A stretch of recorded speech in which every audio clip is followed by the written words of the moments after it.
Let's do it. All right. Well, welcome everyone. I'm Jess, Validity's head of content marketing and your host for today. For the next 30 minutes, we are going to be diving into all things email loyalty. As we know, our consumers have pretty much unlimited options for where to shop nowadays. And while some might be committed to certain brands over others, some people might like Dunkin' over Starbucks. Others will just choose whichever brand is more convenient in the moment. So today we are exploring how email marketers can create loyalty programs that keep these customers coming back time and time again. But before we get started, just a few quick reminders. If you have any questions throughout the session, enter them in the Q&A. We will definitely save time for those at the end. And then always our most common question, you all will receive a recording of this deck by email within the next few days. So definitely look out for that. And now we can say hello to our speaker, Inbox Insiders VIP in the house. We have Senior Director of Professional Services, Laura Christensen, one of Validity's top email experts. She leads a team of Validity's email strategists who work with clients all over the world to help them achieve optimal results from the email channel. So Laura, welcome back to Inbox Insiders. Thank you. It's been a while. I'm happy to be back. Been too long. Yes. So to get us started, let's talk a little bit about why these loyalty programs matter. Because like all good things, they require some hard work to get up and running. So can you tell us a little bit about why this is worth it? Yeah, absolutely. So, I thought about putting an image here that had a lot of stats in it, but I thought, what better represents the importance of loyalty than a dog, right? And as a dog lover, I couldn't resist. But there are lots of reasons that loyalty programs really help brands. And certainly, I'm hearing more and more from customers, even over the past year, about wanting to either set up their loyalty program or wanting to revamp their loyalty program. One of the big things we know, it allows us to develop really one-on-one relationships with our subscribers. We know at this point we are in the era of Netflix and Amazon, where essentially they know what we want before we do. So at this point, it's not enough to not provide personalized experiences for our subscribers. We're to the point where research shows us that almost half of customers won't even do business with brands who aren't providing those personalized experiences. It also allows us to build trust with our subscribers as well, and create advocacy for our brand. So customers who feel that strong connection with brands report over a 300% higher lifetime value. So there's true ROI in investing in a loyalty program. It also allows us to increase our overall retention and lifetime value of our customers. It's been proven that loyal customers spend more than new shoppers. And that also equates to increased revenue and conversion. So the good news is once we establish that loyalty with a customer, most of them, almost 60%, say that they will be loyal for life. So again, that initial investment has long-term results with our customers and subscribers.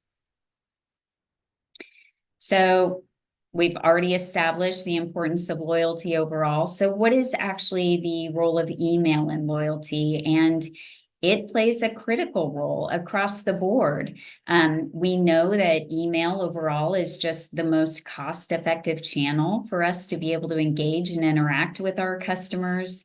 There's an elevated data exchange. So whether it's information customers are providing to us, which I'll get into later, or information we're gleaning from them, there's just such a real-time interaction and exchange of that valuable, rich customer data. Also, the fluid and anticipated communications, these should be customers who are anticipating receiving our messages. So again, a great opportunity for us to be able to engage with them. And then also the opportunity to create really personalized experiences with them. And I'll give some more examples later in our discussion. And most importantly, almost 60% of online shoppers say that they want to interact with email. That's how they want to receive their coupons, promotions, discounts, and information from brands. So when you think about the overall life cycle of loyalty, from attracting the attention, converting them, providing those sign-up opportunities, sending them follow-ups, rewarding them, nurturing loyalty, and then even providing opportunities for advocacy. Every one of those stages of the loyalty life cycle has an email touch point and an opportunity to leverage the email channel. Which are great reminders. And we actually got a message from the crowd that said dog lovers in the house. So All right, I love it. I you're knew not I liked alone. this crowd. So now that we've gotten into why it is important and we're assuming everyone out there is convinced, let's roll up our sleeves and get into the nitty-gritty. So where would you like to start, Laura? Well, I think a good place to start is really with the joining incentive, right? Before we can even talk about how to manage your program day to day, we have to talk about how do you build up your membership within your loyalty program. So it's all about that enticing joining incentive. And it's really making sure that we're giving them the information that they need to make the most of their new relationship with your brand. So some of the tips I would share is we want to provide immediate value, and at the same time create a sense of urgency. So a lot of times with loyalty programs, I'll see them say, once you join, here are all of your rewards. But why wait? You want to give them an offer up front that's really too tempting to pass up. Get them to get a sense of the types of rewards, the types of benefits that they can expect from being a loyalty club member. And this is also a great way to motivate them to earn additional rewards. So an example of this might be join now and earn your first 250 points. So again, anything that you can do to get them into your program, get them earning right away, and also make it easy to redeem. We don't want to create any barriers to signing up. And once we're rewarding them for signing up, we want to make it really easy for them to get that first promotion, that first incentive, so that they'll continue to do so. This is really not only an incentive, but also kind of a training ground for how they'll continue to interact with your loyalty program. That's a good reminder. And I think at this point, incentives are expected. If I'm giving you my email address, my contact information, I know you're going to keep emailing me. I need to get something in exchange up front. So, Yeah, very good reminder. it is. It's so true. People kind of are anything that we do anymore, it's kind of what's in it for me. So if we're going to ask them to share information, to commit to being a loyalty club member, we want to make sure that we're providing value and it's not just we're setting it up from the start as being a one-sided relationship. And the next step with that is really around providing program education. So now you've got these new members who are part of your program. You want to make sure they know how to make the most of their relationship with your brand. So really, these program education emails help reiterate the value. I'm sure you've already talked about it via the sign-up form on your webpage or other avenues, but you want to just reiterate, explaining how the points are earned, reiterating the value of being a loyalty club member. And then it's also a great way to really make clear what your business's investment is in their experience. Are you providing them with sneak previews or special discounts or unique shopping experiences? So it's really a way to demonstrate, hey, this is more than just giving you a special discount. We're investing in you because we value you as a loyal customer. It's also a great opportunity to prime them to interact with future messages. So at the beginning, when I talked about you want to build anticipation, you want people to look forward to these emails reaching their inbox. So giving them a sense during this onboarding experience of what they can expect, how to engage, I'll share some fun examples of this later in the deck, but again, this is a great way to prime them to interact with those future messages and also build excitement and anticipation as well about the loyalty emails.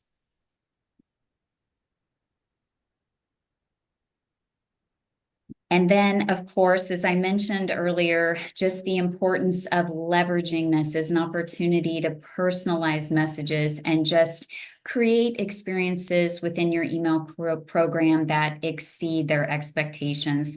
Unfortunately, research right now shows us that overall, senders are not doing as well in this area as we could be. Research says that only 2 in 10 members are very satisfied with the level of personalization that they're getting in their loyalty programs. Yet research shows us that investing in that personalization has high dividends, 41% higher click rates. So it's worth that investment. It's worth looking at the data that you have, gathering data where you don't, and then leveraging that to create personalized experiences. So again, make sure that you're collecting preferences during the opt-in. The caveat I always have to share here is be really thoughtful about the data that you're asking for. I would caution you never to just ask for data that you might use. Make sure before you think about the data you're going to request, how are you going to use it? How are you going to use it specifically to create personalized shopping experiences? If you don't already have a plan on how to use it, don't ask for it. Less is more, and people start to feel, quite honestly, creeped out if you're asking for too much information and then they don't see you using that for their benefit. Also, if you capture special milestone, everybody likes to be acknowledged on their birthday. So sending a birthday offer, maybe we don't like having happy birthday sung to us, but everybody at least likes to be acknowledged on their birthdays. So sending a happy birthday offer, again, if that's data that you have been provided. And then any other milestones. So for example, honoring an anniversary date. So saying you've been a member since this date, and here's a snapshot of, what level you're at and your favorite products. It's just a great way to show that customer that you're paying attention and their experience with your brand is important. I will say, be aware of a lot of times you'll see programs that will send out emails that say, here's how many purchases you've made this year. You just need to be careful about that and maybe set some thresholds either way, because I've seen emails that go out that say, congratulations, you've made 0 purchases this year. Not a great experience to tell someone how valued they are and congratulate them for not doing anything. And on the flip side of that, I had a friend who let me know she got an email that said, congratulations, you ordered 30 burritos from us in 2024. Again, maybe she didn't want to be reminded of her affinity for ordering burritos late night. So just be mindful of what you're promoting and those thresholds that you might want to have placed depending on what your product is. It's a great reminder. I have definitely been called out by my food delivery app before, so it's not fun. But the reminder is also great about use the data you have. If you don't have their birth date, you definitely have the date that they opted into your email program. So use that as an anniversary reminder so you don't have to keep going back and asking for more contact information. Yeah, so true. And then the next thing is really around make sure that your rewards for your loyalty program are actual member-only rewards. We've all been there where we've signed up and it's supposed to be part of this VIP special program.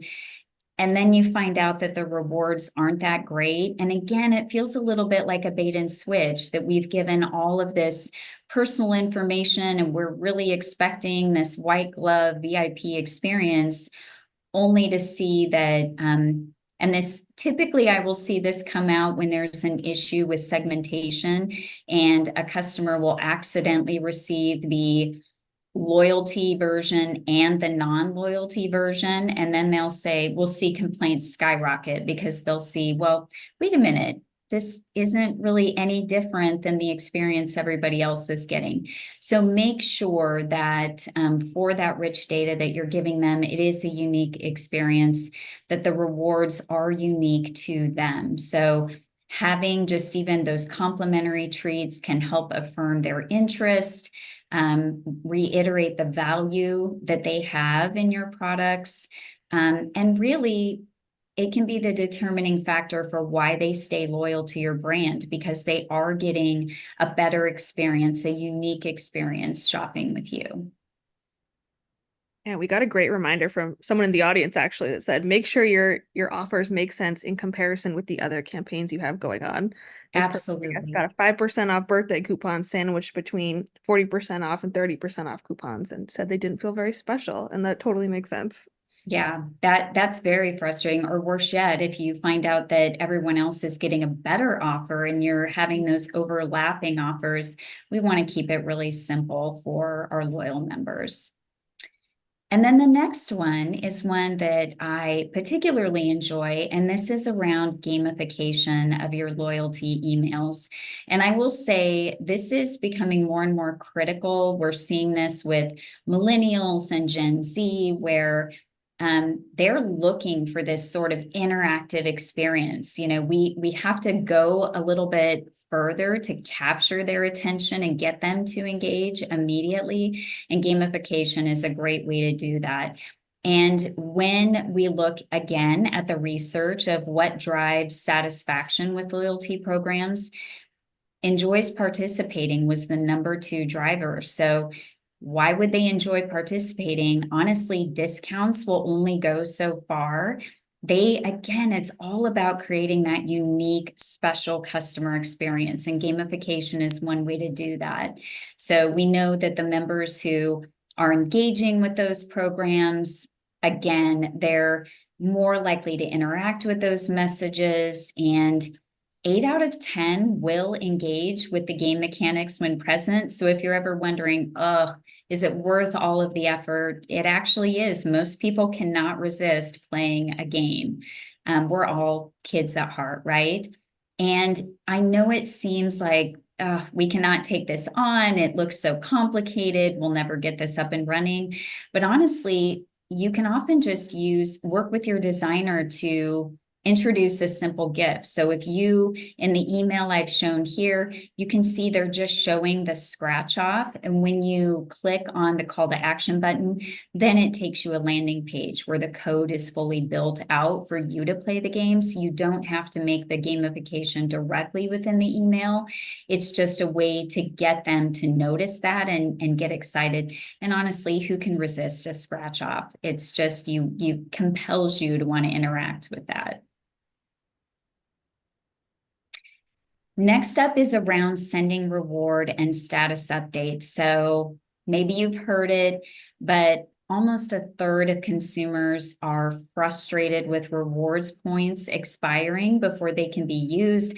I know in the industry, there's even been a lot of debate on should reward points ever expire. There's 2 camps on that. At the end of the day, I would say it's most important just to keep your members informed. Make sure that you're sending out emails to be able to remind them of their point status so that, again, they're not getting frustrated.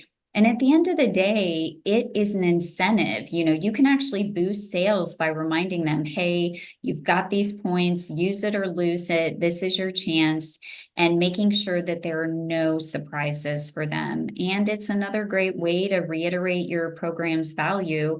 As you can see in the Beauty Insider example on the left, not only are we saying, you know, this is kind of your last chance to use your points, but then we give them examples based on the number of points that they have on the types of rewards that they can go ahead and shop right now. And if you're leveraging dynamic content, you can make sure that those products are personalized based on their preferences or their shopping behaviors. Next up, and I would say this one is, I'm seeing this grow in importance. So as brands continue to become more socially aware, and really establish more of a brand identity, we're seeing an increasing number of brand partnerships. And this is a great way to promote this through your loyalty programs, where customers want to know they're part of something bigger and they want to feel good about the brands that they're doing business with. So having personalization, partnerships with similar like-minded brands, maybe you share a demographic, or are aligned with a nonprofit. It's just a great way to highlight some of those brand partnerships. And again, it's more than just a sale. Customers get a sense of who you are as a brand, and it just increases that their commitment to being loyal to you and shopping with you. And then next, we want to solicit feedback. So part of running a successful membership program isn't to set it and forget it. As with anything, we want to do check-ins. And certainly these customers who are being loyal to us, who are giving us their information, who've raised their hand to say, I'm willing to, commit to you as a loyalty member. We want to check in with them. We want to know, where are we missing the mark? Where can we do better? What is your satisfaction? And I will say Kate Spade does a great job of this. It doesn't have to be a really complex email, but again, you can ask for that feedback. Are you meeting your expectations? Are there things they want to see more of? It just reiterates your value in them, your investment in them, makes them feel important. When you send these out, tell them how that information will be used. And it can be something as simple as, the feedback you provide will be used to help us improve our loyalty program. But let them know that, it's worth their time, incentivize them. So it doesn't hurt to say, take this survey and you'll get X number of points, or you'll get a discount. But you want to make sure that regularly you're soliciting feedback from these loyalty club members. And then it's also a good idea to share updates. If you make improvements to your loyalty program, share that as well and say, based on our loyalty member feedback, we're now doing X, and communicate that and talk about that in future emails. Some additional considerations. So again, these are your loyal shoppers. They are not just interacting with you in an email vacuum. So you want to consider, is there a loyalty program app? And consider the differences between the two. So many times, historically, we've been somewhat siloed, only thinking about their experience with a particular channel. But it's an opportunity to consider the loyalty experience in store, via email, via app. How can you make that consistent yet unique, and leveraging the capabilities of each of those channels to your advantage as a sender? Also, the customer experience. So as email volume continues to rise and as it gets harder and harder to stand out in the inbox, brands are really looking overall at how they can even treat their regular subscribers like VIPs. So personalization and special perks used to be just a thing of loyalty members, but now the lines are getting a little bit blurred. So really think about how you're creating a great customer experience for your quote unquote regular subscribers, but then this really unique special experience for your loyalty members as well. So think about what those distinctions will be. And then also just marketing your program. So how are you going to market it? Think about all those different touch points, whether it's in store, online, point of sale, whatever that might be, all the available touch points. You want to reiterate your program value. And then I know this comes up all the time, communication frequency for loyal versus non-loyal customers. What is your regular cadence, and how does introducing a loyalty stream complement that? And then, of course, as with everything, we want to make sure that we're monitoring, measuring, and reviewing the performance, not only of our loyalty program, but also of our loyalty program emails as well.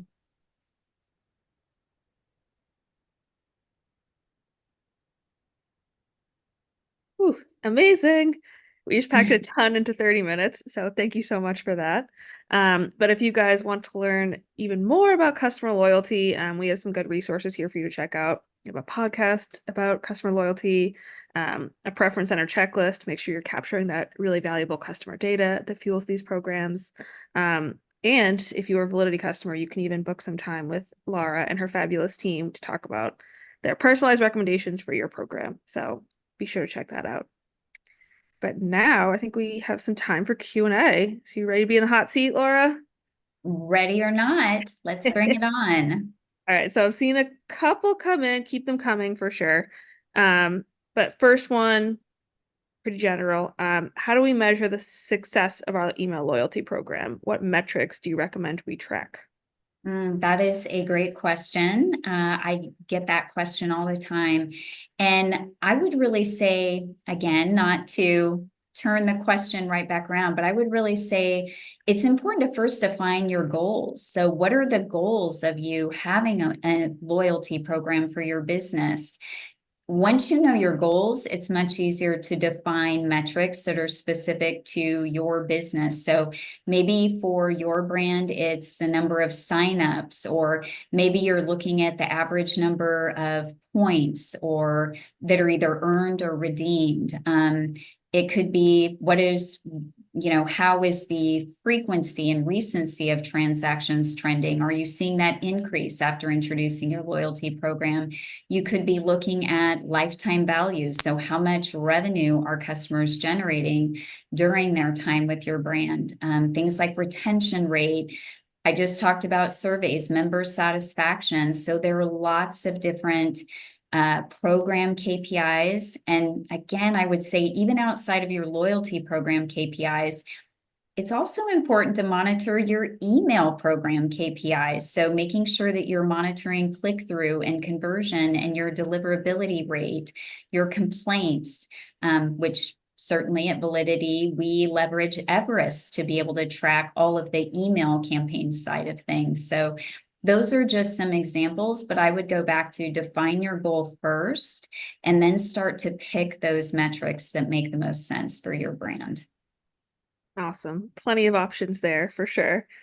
Now this person, so they work for a home services company. Their customers purchase more on a yearly basis rather than more regularly, but they still want to honor their loyal customers. How would you change this strategy? Yeah, so I think it's all about being relevant and top of mind. So that could be sharing tips with them. So maybe if you want to keep those folks loyal, it's all about how do you give them more value. So if they're annual purchasers, what information can you provide them between those annual purchases that might be helpful for them or add value to them? Whether it's a coupon or an informational resource or helpful tips. It could be content that's only available to them, but it's really making them feel part of something important or special, keeping them top of mind, reminding them of their value to you. Some tips there. So then this person wants to know about the B2B side of the house. Any tips for B2B loyalty programs where membership is organizational rather than individual? Yeah, so a lot of times with this, I'll see offering free downloads, free white papers, acknowledging their interaction with your brand. So, hey, we notice that you're a top contributor. We'd like to invite you to join this special subgroup, within our organization to be a featured presenter, speaker, contribute your ideas, or we'd like to solicit your feedback. Or even just with B2B, oftentimes I find incentivizing with a badge like, wow, if we have a blog, you've contributed to our blog or you've read an article on our blog 9 times in the past month. If read one more blog, we'll give you free access to all of this gated content, or we'll give you this badge to show that you're a top contributor. So it's loyalty in a different way. It's thinking about how you can incentivize them and set them apart as being special from a professional standpoint. So a blog tip. I'm like, should do that on the Validity blog. Um, Looking through. So this person wants to know, how do you recommend what tools specifically a simple gift to use in an email to gamify, especially if you don't have a designer? Yeah, so there are tools out there.